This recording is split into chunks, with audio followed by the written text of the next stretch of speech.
I'm Eric Blair. I'm president of the Leeds Philosophical and Literary Society, and I'd like to welcome you this evening to the May talk.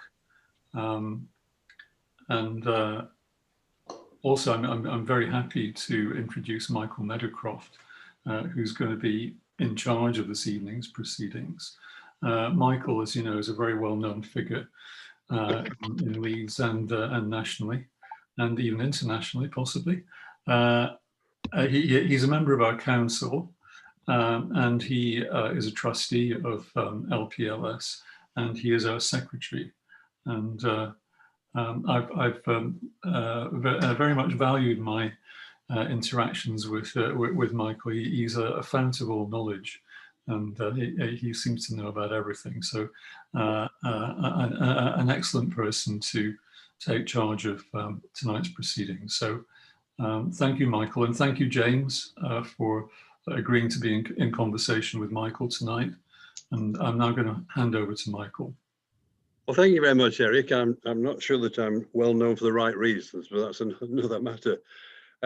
It's a great pleasure to welcome James to this meeting, not least because there's a good tradition of editors of the Yorkshire Post being involved with the Leeds Phil and Lit, and also because James became quite well known for his defence of his journalists over 2 cases last year, and which no doubt will come up in the discussion as to the aftermath of all those, and also because I think in Leeds and in Yorkshire generally, we are very proud of the long continuous existence of the Yorkshire Post and its role here. So James, welcome to this meeting and to this discussion. And I just wanted, have you still got the paper to put to bed tonight yet? Yes, I've got the pages open on my other screen to the left, shepherding them safely through the gate. No, thank you genuinely for having me. And yes, we are not yet on the press. We don't go to press until 11:15 at night, which is when I'm allowed to knock off. Right. And hope that nobody on the press rings me after midnight. I wonder, is there any kind of extra weight that descends on an editor of the Yorkshire Post, given the long background and tradition of it? Is one conscious of that when you're dealing with the paper? Well, I've edited several newspapers. Very few of them like the Yorkshire Post in terms of the size, but all of them historic news titles in their own right that proudly represent the places they serve. So I think when you are a newspaper editor of a local or a regional title, you feel the sense of duty and the sense of care that you owe to that community profoundly, actually, yeah. Whether it's a small weekly title like the Worksop Guardian, which I've edited, Gainsborough Standard, Grantham Journal, Derbyshire Times, or the bigger titles like the Sheffield Star, which is a metropolitan city daily, you always have a duty to the readers and the place. And quite often those newspapers were founded many, many years ago. So they all come with a legacy and a tradition and a provenance that you're aware of. Yeah, absolutely. I know that you proudly have a title on the paper of being Yorkshire's national newspaper. Are you able, with the constraints of budgeting and so on, to maintain those sort of links that you can do that? I mean, for instance, with Parliament and with the other aspects of the national life. We are, yeah. So I'm very proud to still have a Westminster correspondent. We are currently interviewing for a new Westminster correspondent. Previous incumbents, certainly during my tenure, have been poached and gone on to bigger and better things. Kate Proctor was my first Westminster correspondent. She went to the Independent. We've had Arj Singh, who got poached by Huffington Post. Liz Bates got poached by Channel 4. Jerry Scott's just been poached by the Press Association. So I hope the people of Yorkshire can see that the prominence and the platform that we give and the Yorkshire Post offers to people like that doing journalism in Westminster helps to get them seen. But we also have a city editor in Ross Snowdon. Ross has her finger on the pulse of the city businesses in London, and any business in Yorkshire that has dealings on the stock exchange, Ros will be the first to know about any comings and goings. So we are absolutely able to keep our finger on the national pulse for Yorkshire. Yeah. In relation to that, how far are you constrained by budget to have to take items, press association, for instance, from other parts of the country, when I wonder whether you might prefer to be able to take more local things, more regional matters, but the budget constrains that? Does my budget constrain that? Sadly, the constraints of my budget are only predicated upon the number of people who subscribe, buy the newspaper, come to the website. The Yorkshire Post isn't a charity. It's not a benevolent trust. It isn't run by stinking rich oligarchs. It is a business, and I am required to keep on the straight and narrow the business, as well as editing the newspaper.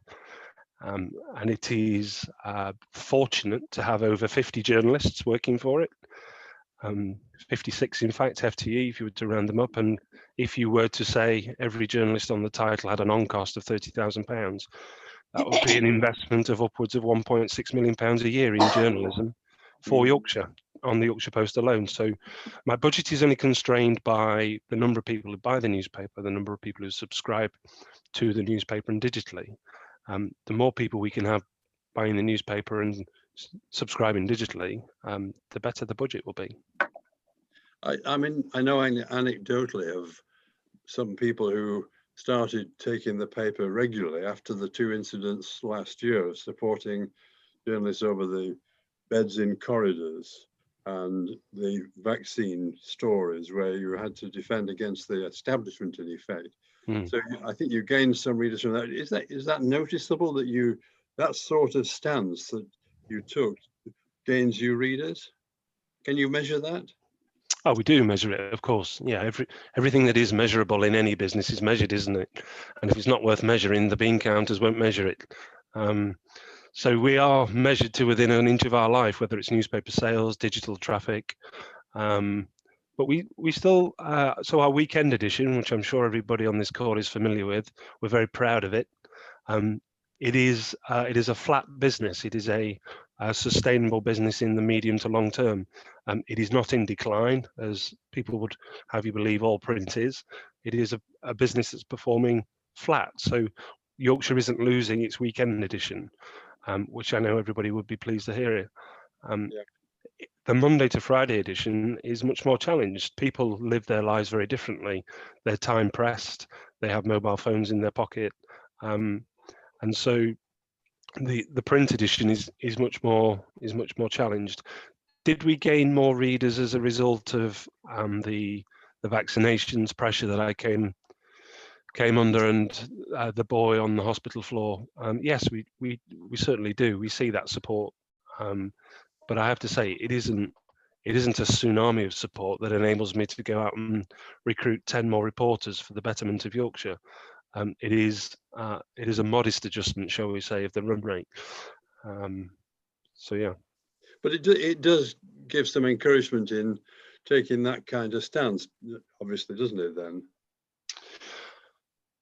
What I would like to think we do in those moments is stay true to ourselves and our journalistic values and demonstrate the mettle that Yorkshire people expect their newspaper to have.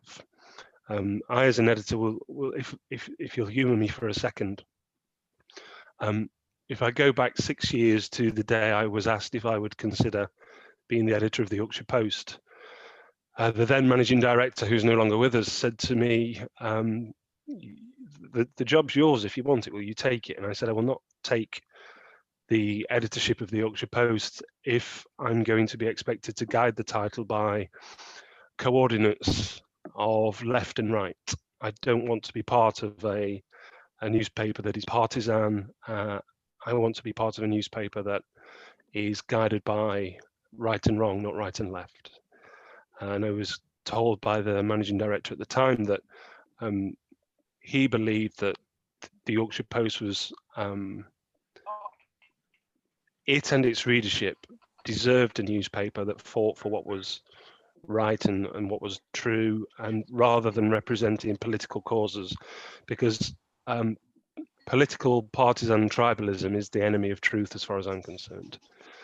And so when I took the newspaper, I said I would not accept the editorship unless I was allowed absolute journalistic independence and allowed to take the title in a slightly different direction, which I'd like to think I've managed to do with, as I'm fortunate to lead with the team of people who I'm blown away by every day. Oh, it's interesting. I mean, going back a bit, you're in a great tradition, because in 1938, the paper took a great stance against appeasement, which was monstrously unpopular with the government. Chamberlain personally was very vicious about the Yorkshire Post. But the then chairman of the company was Rupert Beckett, who was a banker and an official of the Tory party. But he backed his editor, even though he didn't agree with him. The editor being Mr. Mann. Arthur Mann, yes, that's right. Yes. And he's an editor that I can only aspire to. I know I stand on the shoulder of giants sometimes, and you do become sort of self-conscious at times of the standards that are expected of a Yorkshire Post editor. But it is my visceral belief that we must undertake our journalism guided by what we feel is right and wrong, and we must try to, where possible, represent the underdog and give a voice to the vulnerable and the voiceless, and try to ensure that the Yorkshire Post is paying forward, if you like. It has to be in and of the community. It has to be if you like, a citizen of the community. It is a representative of the county, and it isn't always difficult to adhere to those those principles and those missions when deadline pressures are there, when financial pressures are there. The financial pressures that came with the lockdowns, and if you think about the Yorkshire Post as a small business, which is what it is really. It is a relatively discreet business that operates in Yorkshire. Most of the people who work for the Yorkshire Post live in Yorkshire. They're Yorkshire people. It isn't the large money-making machine that it once was, with a monopoly over advertising revenues and classified revenues. The internet has put paid to, if you like, the glory years, and we run a tight ship on a relatively modest budget. But that doesn't mean that we should give up on what our mission is and what our values are. Do I pick up from your comments about the role of the paper that you see a future, a good future for print journalism still? Well, can I ask you a question, Michael? Of course. Well, how do you think print journalism differs from other journalism? Well, I mean, you mean in how one uses it? Well, I mean, for myself, and it may be because of my age, I like to see the paper as a page at a time. My son, who deals with it online, he gets the articles separately. Now, that doesn't appeal to me. So there is a big difference in the actual mechanics of using it. Quite apart from the fact of having the effort of going to it, whereas it arrives at sometimes at 20 to 6 in the morning with me, and I get a good start with it. So that's the difference. I don't have to make the effort to go. And I also find it difficult to find the non-directed articles, if you like. With a newspaper, there's all sorts of bits and pieces there which you wouldn't pick up, I think, if you were online. The reason I ask the question is because several reasons. Let me pick that one off point by point, because I think it does pose several interesting things worthy of attention. That is, one, good journalism is good journalism, regardless of whether it is consumed in a newspaper, via a television broadcast, on a mobile phone, on a laptop screen. Good journalism is good journalism, and I hope that we will be able to convince the younger generation to pay for that journalism. As I say, upwards of £1.6 million invested in journalism every year on the Yorkshire Post alone. That needs paying for somehow. Print as a format, I don't have a crystal ball, but I would hazard a guess that its runway is limited, and it's probably limited to people who do appreciate having it in front of them on the coffee table, hearing the crinkle and crackle of the pages as they turn them. I think, it's a tactile experience, isn't it? And it's an enjoyable one. There are few things I like better than ambling down to the local pub, a warm pint of frothy bitter and a newspaper, and just lose myself for an hour in the writings and musings of the journalists and the columnists and the opinionists. What I hope isn't endangered, Michael, is good journalism, and good journalism done for local communities, because I do believe that our democratic functions are the very foundations of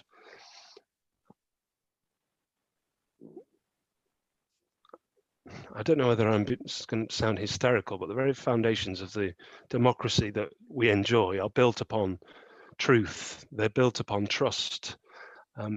And I'd like to think local newspapers and regional newspapers create a sort of a convening spot for people with common goals, people with shared beliefs, people with shared interests can convene around, almost like a well might have been many years ago, a place where a place of sanctuary, really, where what you're reading you can trust. I would also say as well, when it comes to print journalism, let's not convince ourselves that all print journalism is good. It isn't, and not all digital journalism is bad. The other thing that I do like about a print product is that it's being curated for you and it's being edited for you. Somebody has taken a decision about what goes on the front page. Somebody has taken a decision about the lovely picture package that goes on page 3. It is presented hierarchically. Somebody has spent all day, as we do, deciding what the running order is and what goes where, and we almost conduct you through the newspaper, whereas digital can be a tricky, sporadic, staccato place to navigate, can't it? Yeah. I mean, there are. Well, apropos what you're saying, I mean, one I suppose on a national newspaper level could point to the Independent, which appears to be quite a success as online only. So that's an example of the opposite, really. I mean, I'm not privy to the profit and loss of the Independent. I don't know whether it's a success or otherwise, but certainly the journalism done by the team there is admirable. Yeah, absolutely. And it is inevitable, in my view, that journalism will be funded and for digital, and it will be consumed digitally. I think challenge for ourselves is to ensure that it's an enjoyable experience, because more often than not, such are the demands of a single web page with all of the adverts and interruptions and the audio and the video, and it can be a most unpleasant place to consume news, actually. So the challenge for our product team, me as an editor, the industry as a whole, is to ensure that we create a place that is an enjoyable space to spend time, because it isn't always, and we haven't always been great at getting that right. So yeah.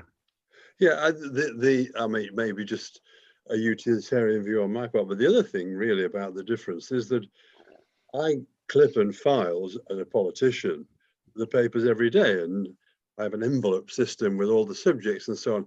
I find that much more difficult online. That you have it, I mean, you can file it, but then you've got to search for it afterwards. Whereas with the Yorkshire Post and the clipping of it, then it's much more. It's easy to go back to it then, and that's another aspect to it. And maybe there are other people now who can cope with that online. But there are maybe there's going to be both for quite a while. Oh, absolutely, certainly. As I say, the weekend edition of the Yorkshire Post is in good shape. There are several other print products. Private Eye, for example, is having a good time of it. There are certain magazines on the shelves that you can pick up that are having a perfectly good time of it. So print is around for a while. Yeah, don't worry about that. Right. That's a relief. I think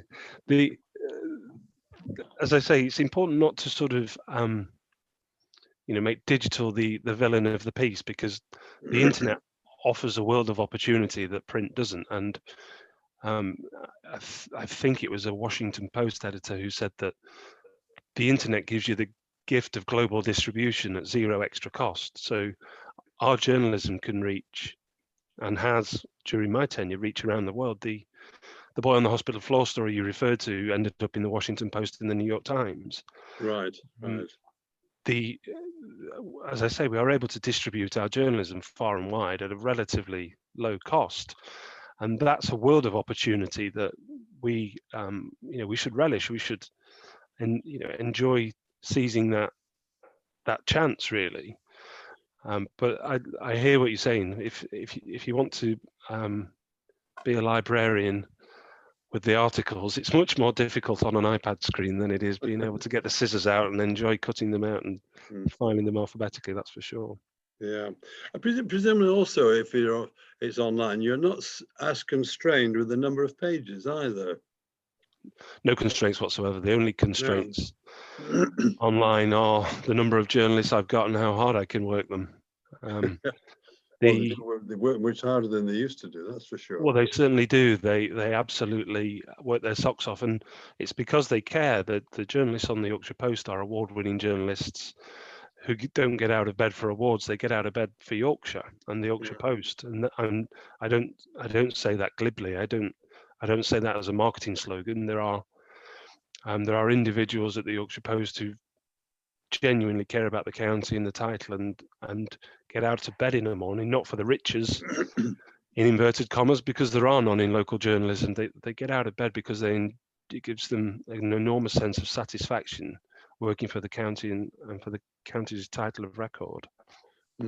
I think your earlier comment about taking the job on the grounds that on the expressed intention that you would not be bound by any particular line, and about political partisanship, I think it would find an echo amongst many of our colleagues here. But of course, that doesn't mean to say you don't take a stand on issues, obviously.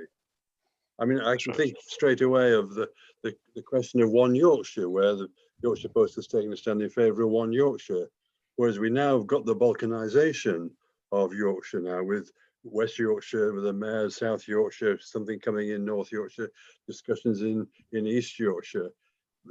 Does the Yorkshire Post continue to support the line it's had in the past for the future? The One Yorkshire line? Yeah. So the Yorkshire Post, let's just rewind a little bit on the One Yorkshire and the devolution question. I took the decision to articulate the benefits of the One Yorkshire devolution solution for a couple of reasons, and as I sort of show you my hand now, you will see a slightly Machiavellian side to an editor. I took the decision to articulate and support the One Yorkshire proposition after a good deal of soul searching and a lot of conversations with stakeholders around the county. And the reason I wanted to articulate what I think and still believe is the better option, a single devolved state for the 5.2 million people who live in Yorkshire, is because it is the most wonderfully diverse, talented place in the country, arguably on the planet. The tech sector in Leeds is second to none. There are finance and legal expertise, medical expertise, science expertise, academic expertise. Yorkshire is a county that has everything. It isn't, just a manufacturing base, a one-trick pony. It literally can do anything that is asked of it. And I firmly believe that in a post-Brexit world, we are where we are, regardless of what you think of leaving the European Union. The sum of Yorkshire's parts would be a more competitive player on the global in global markets than Sheffield or Barnsley or Leeds or Bradford or Wakefield on their own. So I did and do believe that together the sum of Yorkshire's parts are stronger. So that's the first thing. The second thing is, just remember, we were in danger of being devolved no powers and no pounds whatsoever. Sheffield and South Yorkshire was in the midst of a civil war. They couldn't agree what day it was, never mind on the terms of a devolution deal. And so I had several conversations with the political and civic and executive leaderships in and around South Yorkshire. It came to pass that Doncaster and Barnsley were so miffed with Sheffield and Rotherham that a referendum was held on which part of Yorkshire they would gravitate towards. And the public voted to gravitate towards wider Yorkshire rather than South Yorkshire. Leeds and West Yorkshire has only just had Tracy Brabin appointed. They didn't have their own devolution deal. They put all their eggs in the one Yorkshire devolution basket. Yeah. So there were high-level meetings, strategic meetings where investment decisions were being made, and Yorkshire didn't have a single seat at the table. And so I decided, and we decided as a title and as a team, to articulate the scarier version of devolution if you're sitting in Whitehall. The power brokers in government do not want to let Yorkshire go it alone. We would be a fearsome proposition for any government if we were given the requisite powers and pounds to forge our own destiny. Yeah. And there was absolutely no way that government was going to allow Yorkshire to effectively become an independent state. They would absolutely hate that. But David Cameron in particular, after his off-mic remark about Yorkshire hating the rest of the world, but he didn't realise we hated each other. Well, actually, Mr. Cameron, we don't. And when we put our minds to it, we can be quite a fearsome proposition. So by articulating the scarier version of the devolution options, we knew that by aiming for the devolution stars, if you like, we may be able to break the impasse and land on the moon. And I'm pleased to say that we do now have 2 elected metro mayors with significant budgets who I believe will go on to make a significant difference. I think Dan Jarvis has kept the issue open, though, hasn't he? He said that he regards the South Yorkshire deal as being an interim one towards one Yorkshire, that it's still on the table really to be argued for. Possibly so, but listen, we are still in the midst of a pandemic. There's almost 150,000 people dead. There are endless businesses collapsed. People are still on the government's furlough scheme. I don't think now is the time for conversations about the political composition of the county to be front and centre. I think it's most important now that the powers that we have and the investment available to us is used to navigate our way through and into whatever the new normal looks like. I don't think anybody wants to go, rush back to how we were, sitting on the M621 for 2 hours a day, waiting for the traffic to crawl along, or sitting on those pacer trains crammed up against one another in 35 degrees centigrade.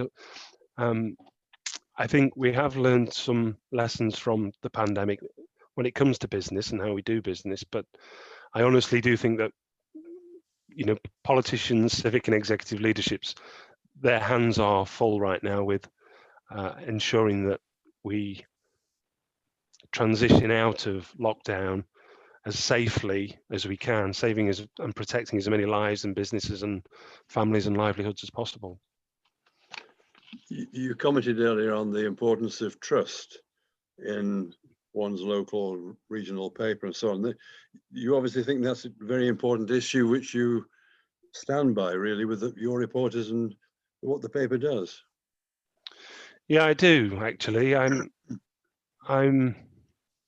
So I can't tell you what trust is, or I can't give you a definition of it. There are 3-day, 4-day workshops, seminars, lectures about trust and what it means and what it does.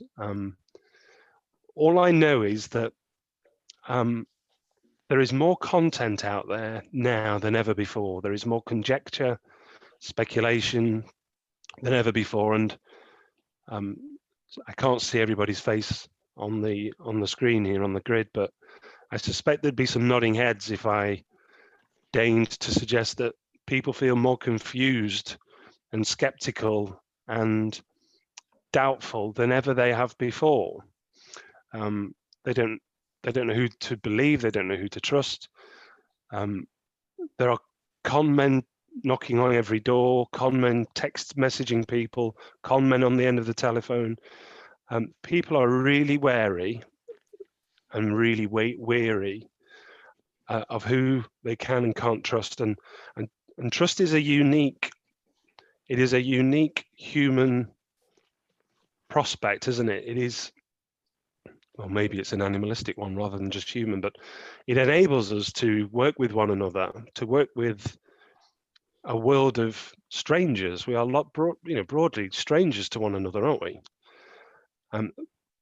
But trust enables us to enter into transactions with one another. Now, you may not want to enter into a transaction with a piece of news on Facebook because you don't trust it.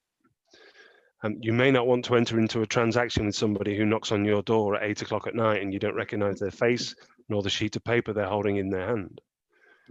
But you've entered into a transaction tonight with me, and I've never met any of you.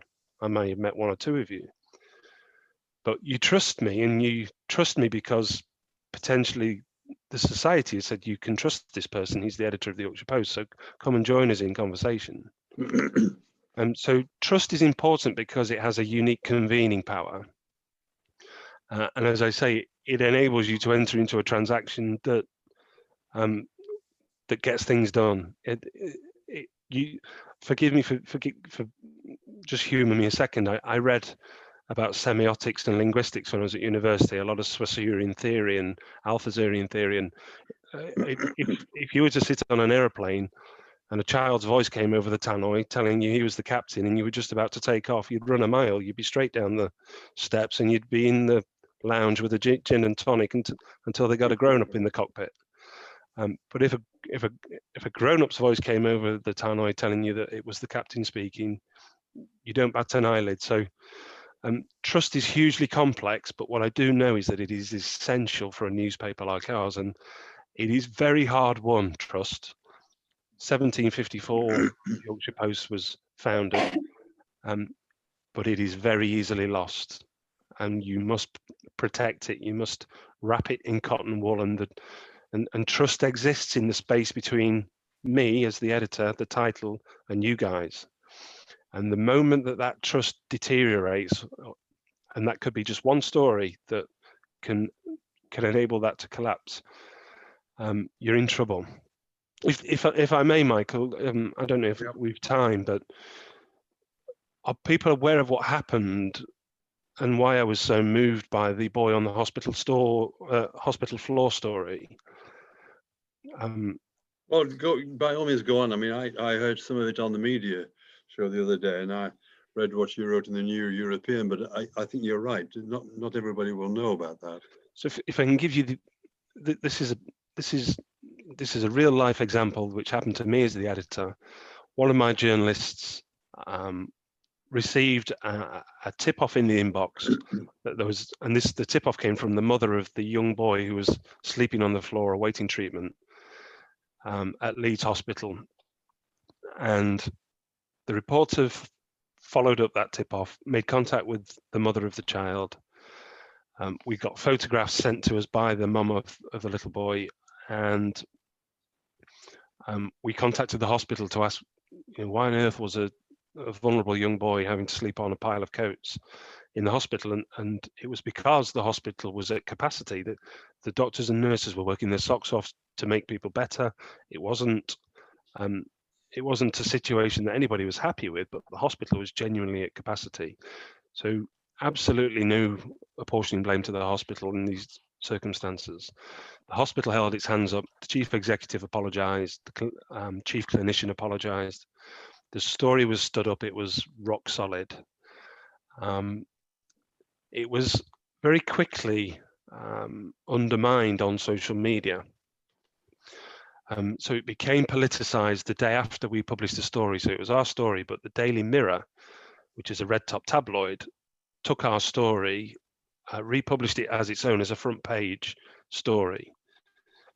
Now, it is my belief that because red top tabloids haven't covered themselves in glory in recent years, the last 20 years or so, for various different reasons that led to Leveson.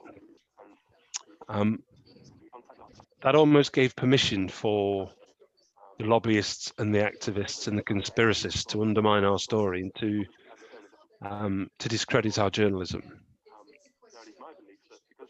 I'm just getting a bit of feedback on my microphone, sorry. And what happened was hundreds and hundreds, perhaps thousands of social media accounts started to bombard our story with, this is fake, you can't believe this, you can't trust it. It was on Facebook, a lady on Facebook, just an ordinary lady on Facebook whose name I'll keep to myself because she claims her account was hacked. She put a post out on Facebook that said that this story is absolutely false. I have it on good authority from a friend who works at Leeds General Infirmary that this did not happen.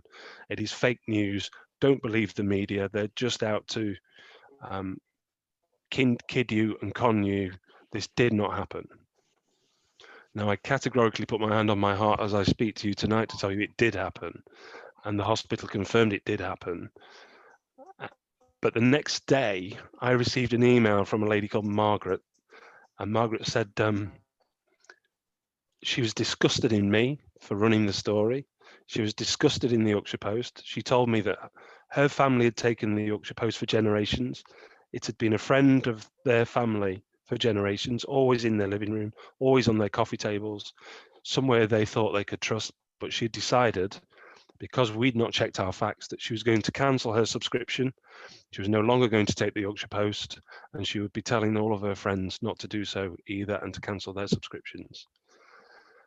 And that's the power of social media. And when you ask me questions, Michael, about the future of print or the future of journalism, the future of local journalism, it is that dynamic that scares me the most, the dynamic between the untrusted, unchecked, unmoderated social media world that can very powerfully discredit high quality, professional, trusted journalism, and it did it very, very quickly, and it began to hit my bottom line within 24 hours. And that really does give me sleepless nights. But you dealt with that, and the lady came back to you, didn't she? She did come back to me, yeah. We exchanged several emails on the back of it. She was, more than a little embarrassed.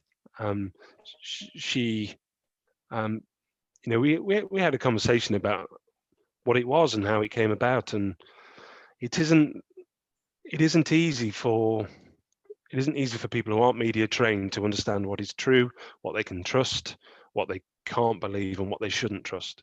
And that is why brands and titles like the Yorkshire Post are so important, now so more than ever, arguably, because people know that we put our heart and soul into making sure we ask the right questions. We are fearless in our inquisition. We carry no favour when it comes to those we question.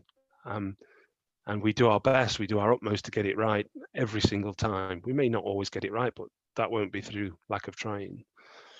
Yeah, you took a rather controversial decision on behalf of the paper to withdraw it from the press awards organised by the Society of Editors, following the controversy over race and racism, following Oprah Winfrey's interview with Markle and Harry. Is that something that is an ongoing thing, or has your stance enabled you to make changes in the organisation of it? My view was that the Society of Editors needed a little space to reflect on the words that were spoken by the then chairman, director of the Society of Editors. I didn't feel like they represented me as an editor very well, and the decision was one I took after some thought. I don't know whether the Society of Editors has been able to change in the meantime, Michael. I'm not a member of the Society of Editors, but I do know that the Society is committed to journalism, high quality journalism.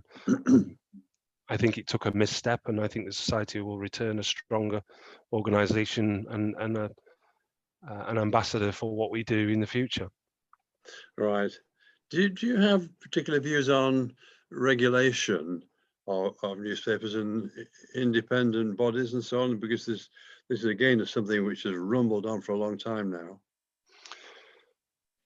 Well, in what sense? I mean, we are among the most highly regulated organisations, print, press, publishers on the planet. I spend around a day a week dealing with reader complaints and issues.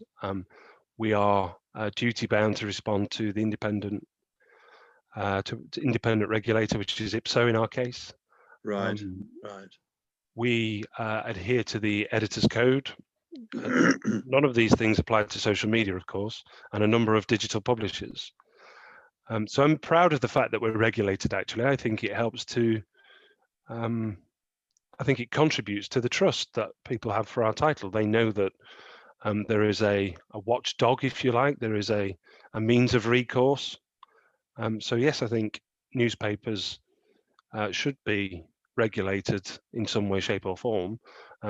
But I don't think we should go too far with that, because there was a clip on social media doing the rounds yesterday from the Culture Secretary himself, where he stated that he'd been almost instructing museums on what they could and could not display in the museums.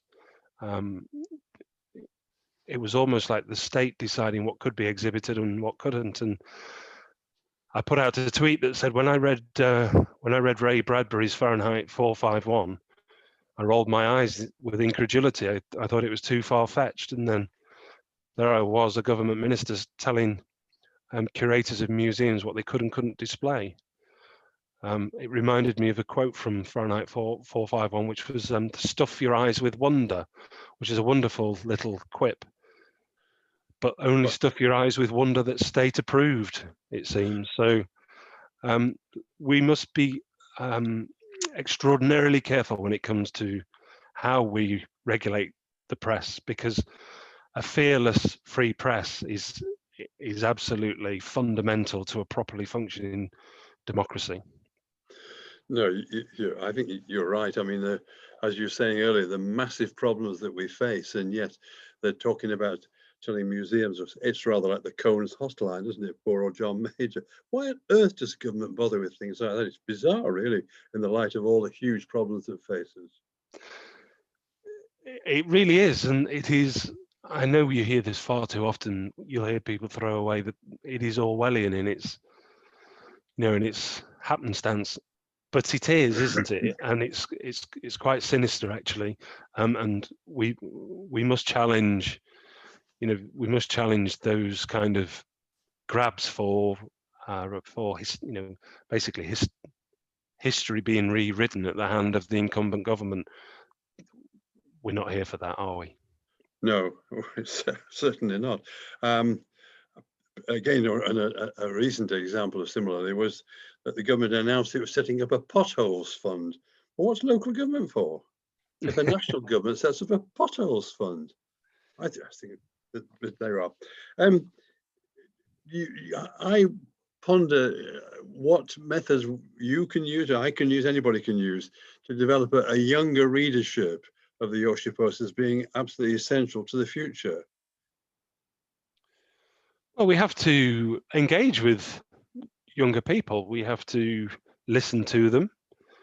We have myriad tools now. I have a suite of data analysis tools that can, if people are willing, of course, post GDPR, willing to tell us how old they are and what their interests are. It is a little bit like this. It's a conversation that needs to take place, and we need to use the data tools that are available to us. But what we mustn't do is homogenize journalism. We mustn't homogenize our output to Google Trends or Facebook fads.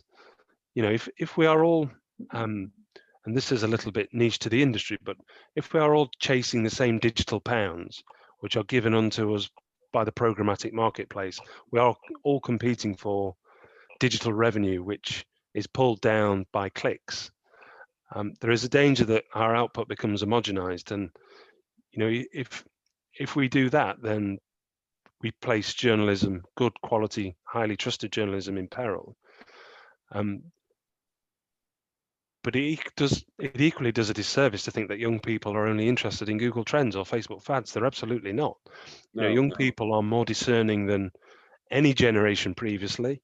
They understand how to utilize technology to their advantage.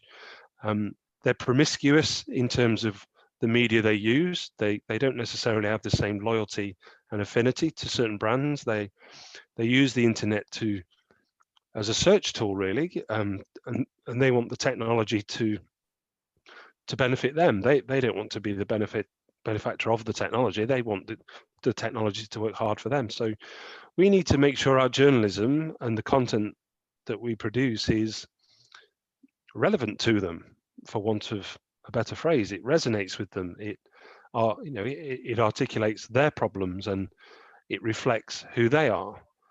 And that's a challenge that I relish, frankly. Right. I just wanted to put one last point to you, just to mention something that follows on from what you're saying about Yorkshire and its identity. I don't know whether you know this, but prisoners of war from Yorkshire, when they were in prisoner of war camps in Germany, produced their own edition of the Yorkshire Post, and it was called the Yorkshire Post Kriege edition, prisoners edition. And this was it's an amazing document, all of course handwritten, and it was trying to have the Yorkshire Post while they're in prisoner of war camp. Nothing, I think, illustrates better than that, the affinity to Yorkshire and the loyalty to the newspaper. I don't know, have you ever seen this? I have. There was a copy on my desk on my first day. There were two things left on. Two things left on my desk on the first. Three things actually. There was a history of the Yorkshire Post. There was the tome that you've just waved before the camera, and there was a little card that said, "Good luck, son. All the money's gone, and everybody's grumpy." So yeah, I have seen it, and I've also been lucky enough to. I say lucky enough. You need to remember that newspapers cover everything, and Yorkshire's had its own troubles and turmoils and scandals, and they're all in the archive, unfettered, uncensored. But I am privileged enough to be able to call that my office, and I do sometimes just walk down to the archive and lose myself in the dusty old leather-bound copies and flick through the pages. It reminds me what you're responsible for. It reminds me what I'm responsible for. It sort of immerses you in the standards that are expected, but it also humbles me as an editor to reflect on the legacy of the Yorkshire Post looking backwards, but also the importance of we as a team preserving it, keeping it shipshape for the turbulent waters ahead, and ensuring that it can be there for future generations and that it can represent the county for years to come. Well, James, as was programmed, I've monopolised the questions to you, and I'm very grateful, as all of us are, for you giving your time and sparing your time from putting this paper to bed over the next few hours. So thank you very much. And I'll come back to Eric as to whether he wants to say a word at the end and ask a question or so himself. But thank you ever so much for giving us your time and responding so frankly to our inquiries. It's been a pleasure, and I'm happy to take any questions. Yeah, thank you very much, James and Michael. And thank you for being willing to take questions. So if anybody would like to write questions in the chat, we'll read them out. You can now turn on your mic and just ask James a question if you want.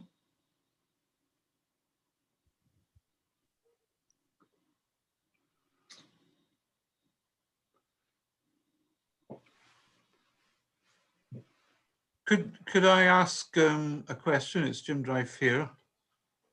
Hi, Jim.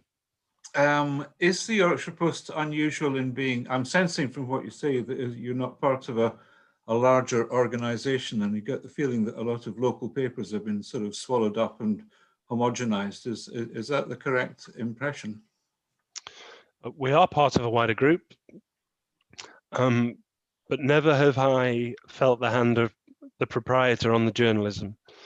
I've been a journalist for 20 years, under the auspices of 5 different chief executives, and not once have I been told what I can and can't publish. It's got to be decent, of course, otherwise I might find myself looking for a different job. But no, we are part of a wider organisation. The homogenisation that I talk about is symptomatic of the digital publishing space, where in order to make the most money, you need to generate the most clicks. And sometimes, not always, the most clickable content is undesirable, let's put it that way.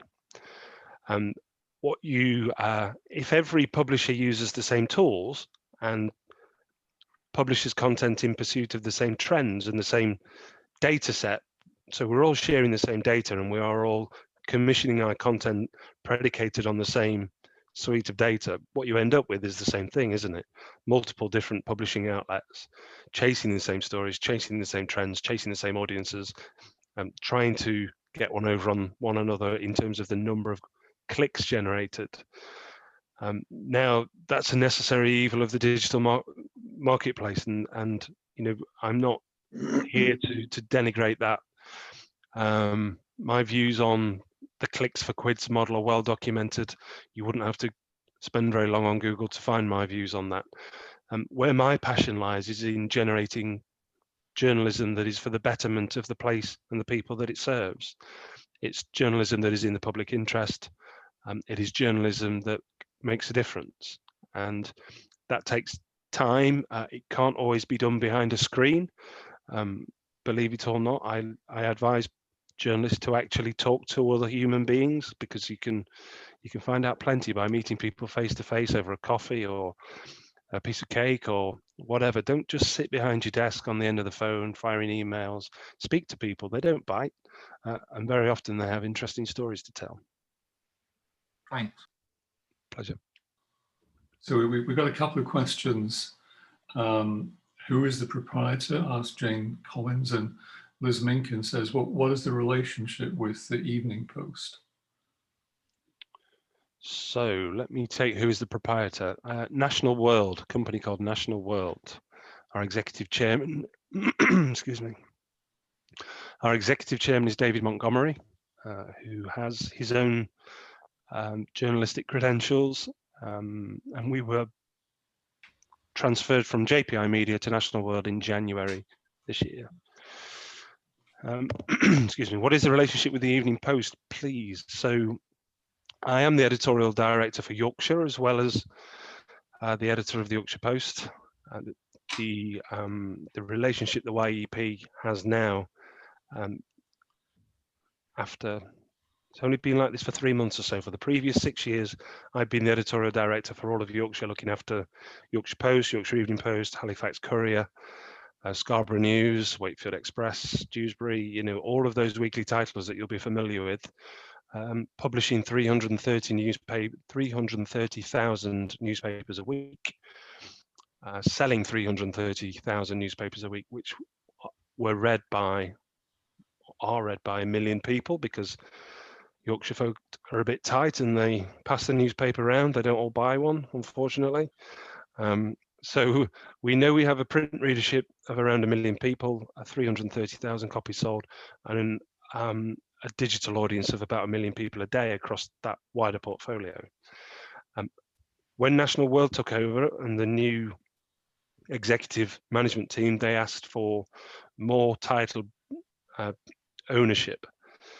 So I've been given permission to step back from the broader brief, focusing more on the Yorkshire Post and the creative forces of the Yorkshire Post, and spending more time with my team on the Yorkshire Post. The Yorkshire Evening Post has its own editor.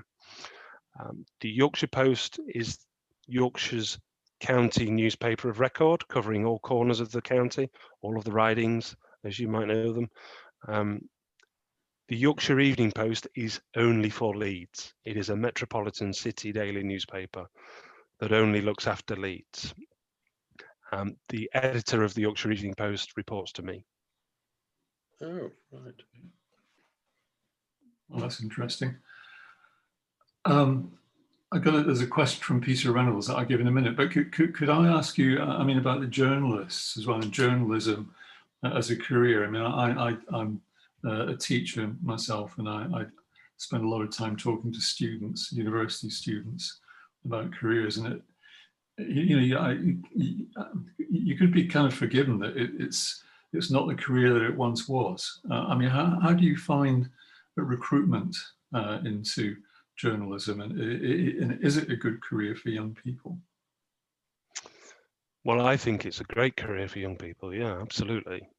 You may say, well, you would say that, wouldn't you? But journalism is ultimately about relationships. It's ultimately about being inquisitive. It's about representing your community. Local journalism in particular. I can't speak for national journalism. I can't speak for broadcast journalism. I only have experience of local journalism, where you are duty bound to represent the people who live in the community that your title serves. But if I was to give any advice to young people, it would probably, and they'd probably roll their eyes at me, but 3 pieces of advice, I suppose. Listen more than you speak, read more than you write, and question more than you answer. If you adhere to those 3 principles, your journalism will be better for it. But yes, I wouldn't for 1 second put somebody off becoming a journalist, whether they'll write for a newspaper, whether they'll broadcast for a television channel, I don't know. But journalism is a fundamental part of what, as I say, a flourishing, healthy democracy needs. And the more people we have undertaking good, honest, fearless journalism in the public interest, the better society we will be.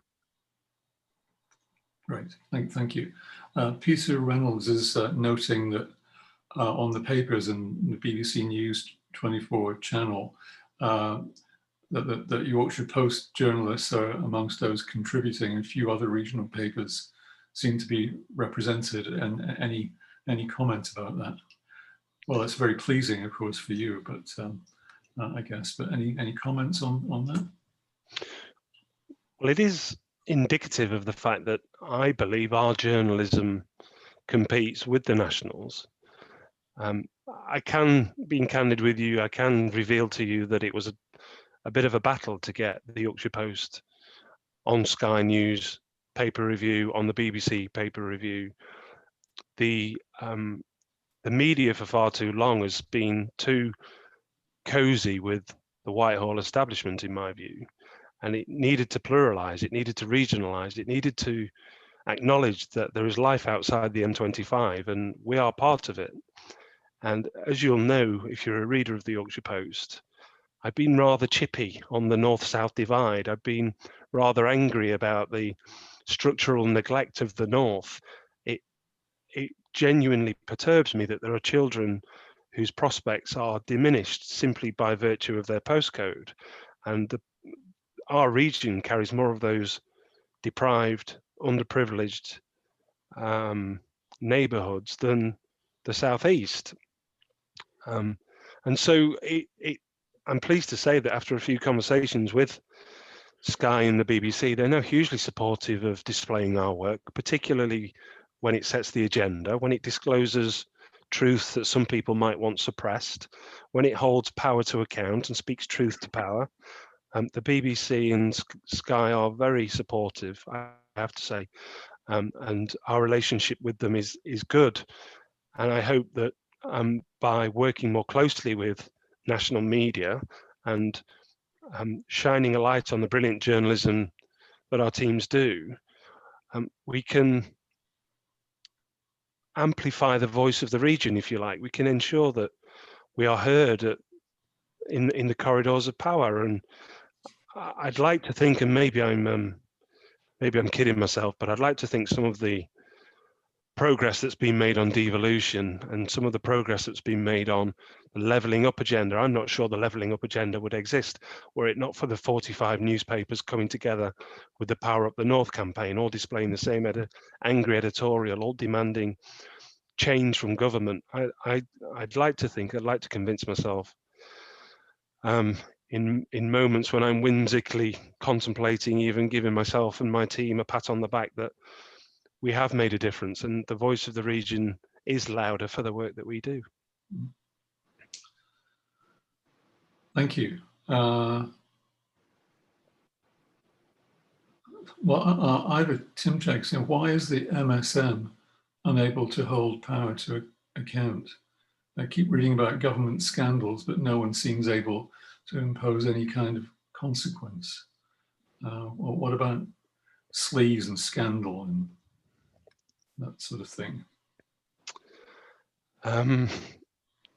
First of all, I would pause and ask Ivor, what is the mainstream media? What do you mean by mainstream media? Because there are hundreds of journalists working locally, working for local communities, who I don't think you mean when you say mainstream media, but you might do. Yeah, the mainstream, I assume I can speak, is that okay? Yes, of course, go ahead. Yeah, the mainstream media is basically the red tops, the tabloids and the BBC. That's what I was called mainstream. And I would make a division between them and local journalists. They seem to be the good guys. But the point I was making with my comment was that I read these stories about government sleaze, but it's like, what do I do with this information? And there's no follow-up story saying, and this is the consequence. This person has resigned or this person is being prosecuted. So it just seems like I'm this recipient of a stream of bad news that I can't do anything with, and no one is being held to account. So that's how can you sort of get around that? And do you ever feel powerless yourself that, well, we write these stories and nothing comes of it? Well, first of all, thanks for the question, and second of all, I sympathise with you entirely, because the pangs of emotion that you feel and the powerlessness that you feel sometimes we feel too. Some of you may recall post general election, I wrote a front page editorial that said never again should the electorate be forced to put in power people who had told lies, basically. We're still feeling the impact of the in and out campaigns of the EU referendum, who was telling the truth, who wasn't. The Kirkella is docked and can't fish for fish because of the consequences of those negotiations. There's £850 a roll wallpaper going up in Downing Street, and nobody can do anything about it. Dominic Cummings can drive his car blindfold up to Barnard Castle and nobody can do anything about it.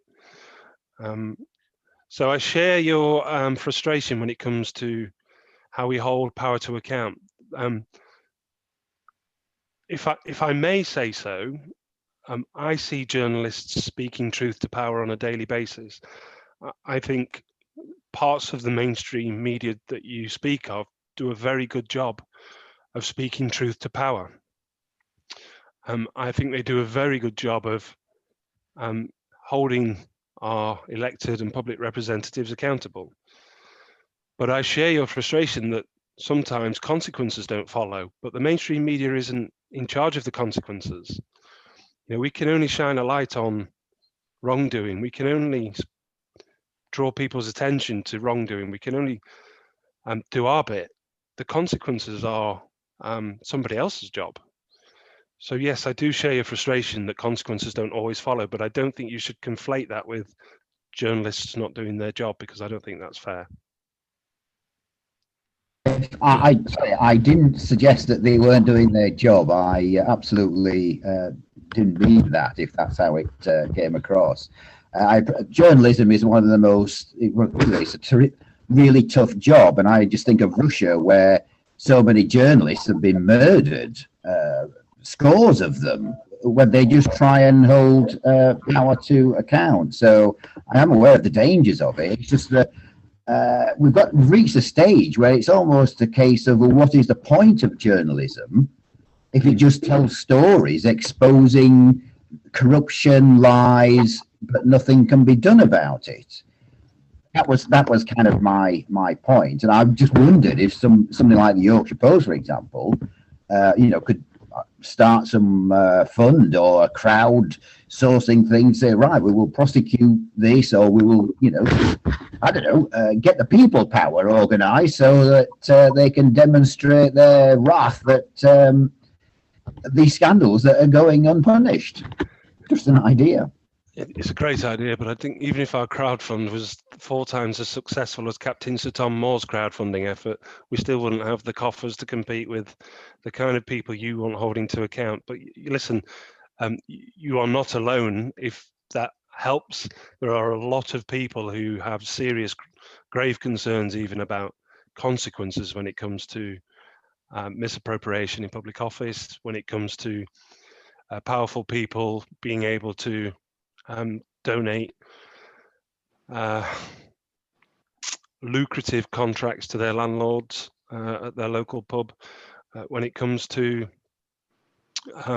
transparency in public offices. But as I say, I think again, I would say this wouldn't I, because I'm a journalist and I'm an editor. I don't think that the lack of consequence is because journalists aren't speaking truth to power. I do see journalists speaking truth to power, but I see it exactly as you do, on occasion, a distinct lack of consequence coming when all and sundry can see that consequence ought to arrive. It's a good question, and I think that's meritorious of further examination, absolutely. Thanks very much for that. I think we are going to draw the meeting to a close now. I'd like to thank Rachel Unsworth, our events secretary, for making the arrangements for tonight. Now we've got another meeting coming up, and Rachel, can you tell us about that? Yes, thank you, Eric. Well, first of all, thank you very much, James. I'm sure Eric's going to thank you formally, but it's wonderful. And thank you, Michael, as well. Fantastic conversation. I'm just going to share my screen so I can show you a slide of, oh gosh, now you see how many documents I have open. I need to be able to share this. I hope I can share it. Sorry, here we are. Share this, and is it going to come up? Yes, let's see. Yeah, we can see it. Thank you. Right. I wanted to be able to put it in slideshow mode, yeah. From current slide, right. Okay, so this is our next event, which is another hot topic, because it's this professor from Oxford who's also curator. He's an archaeologist, and it's about this very vexed issue of the hoarding in our cultural institutions of cultural artifacts that have been filched from elsewhere in the world, and what should we do about it? So he's just published this book, The Brutish Museums, and he's going to talk to us on Midsummer's Day.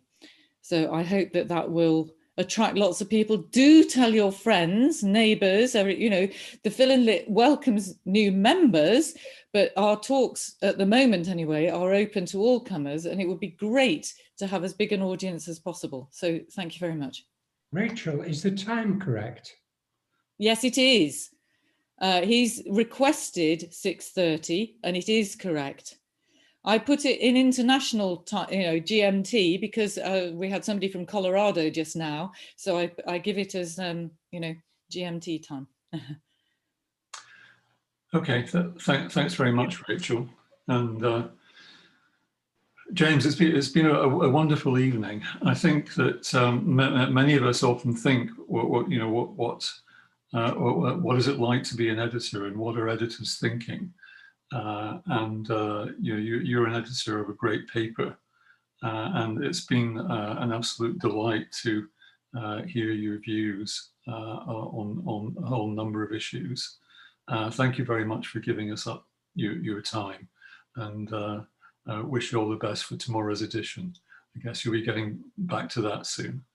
And thank you also very much, Michael, for putting a lot of thought into this event beforehand and coming up with some great questions and discussion points. And both of you have sparked off each other and given us a very revealing and informative evening. So thank you all, and thanks everybody for attending.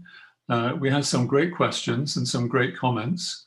It's good that people are attending from all over the world, from Colorado, from Ireland. Excellent. So thank you all for that. And we wish you all the best. Keep well, stay safe. And hopefully we'll see a lot of you at our next event. We do have a website, leedsfillandlit.com. Please visit our website. It's going to change very soon. We're going to have a much more interactive and informative website coming up in a matter of weeks. And so we want to communicate with all of you, particularly people in Leeds and West Yorkshire. We've been pioneering public understanding of the arts and the sciences since 1819. Quite recent compared to the Yorkshire Post, I know, but it's still a decent amount of time, and we're pushing on to our 3rd century. So thank you all, everybody. All the best. Good night.